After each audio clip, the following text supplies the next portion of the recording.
समर्थन बहुत ही ज़बरदस्त है। और आज मैं समझता हूँ कि कल से वैसे हमारी रतिया से रैली की शुरुआत हुई थी। नायब सैनी जी मुख्यमंत्री साहब वहाँ पर पहुँचे। आज पूरा दिन मनोहर लाल जी ने दिया और निश्चित तौर पर उससे एक नई ताकत पूरी पार्टी को भी मिली, पूरे इलाके की, और हरियाणा की 10 साल सेवा करी है। और आते आते वो मुझे भी साथ लिया है और हमारे बड़े भाई गोपाल जी को भी। तो रोहतक आए हैं और रोहतक से अब कल फिर मुख्यमंत्री जी आएंगे। तो लगातार चाहे वो मनोहर लाल जी की रैलियाँ हों, उनके कार्यक्रम हों, वो हमारे यहाँ भी चल रहे हैं पूरे हरियाणा में।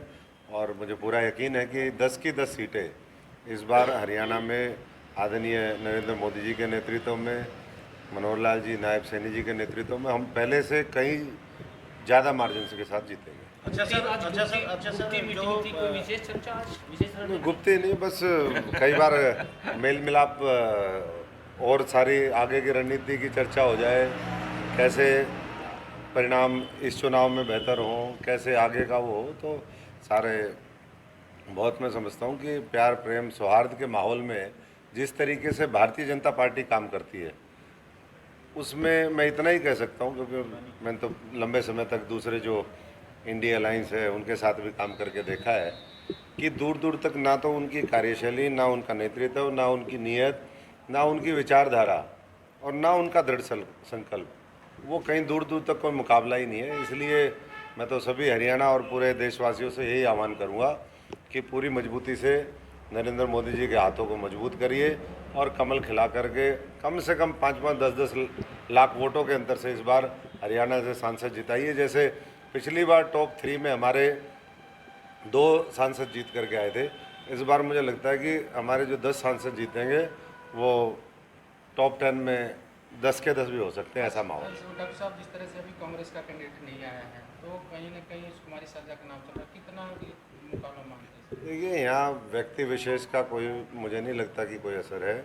जहाँ 10 वर्षों में बड़े बड़े काम हुए हों, राम मंदिर का निर्माण हो गया, हमारे सीए लागू हो गया, धारा 370 खत्म हो गई, महिलाओं के लिए आरक्षण लागू हो गया, 3 तलाक खत्म हो गया, लाखों करोड़ रुपए के एक एक शहर के अंदर जो इंफ्रास्ट्रक्चर प्रोजेक्ट हैं वो चल रहे हैं। और मोदी जी का जो संकल्प है भी कि विकसित भारत बनाना है, औरों ने तो ये सपना देखा नहीं, ना उसके ऊपर काम किया। तीसरी बड़ी अर्थव्यवस्था अगले 5 वर्षों में बनानी है, तो उस संकल्प के साथ ही यहाँ कोई व्यक्ति कोई भी आ जाए, मैंने बताया कम से कम 5 लाख और ज़्यादा से ज़्यादा वो मार्जिन 10-10 लाख तक जा सकता है। अच्छा सर, टिकट बदलने की बात चल रही है और वहाँ विरोध हो रहे हैं जो 4 टिकटों की बात चल रही है। देखिए, नहीं, वो उसका जवाब तो कल नायब सैनी जी ने भी दे दिया और मनोहर लाल जी ने भी दे दिया।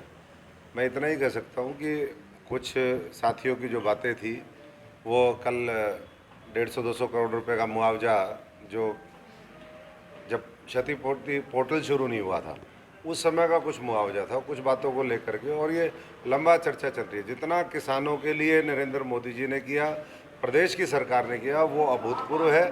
और मैं समझता हूँ कि सब लोगों को, चाहे किसान हो, मजदूर हो, कर्मचारी हो, नौजवान हो, 36 बिरादरी को एकजुट होकर के मोदी जी के साथ चलना चाहिए, भारतीय जनता पार्टी का साथ देना चाहिए।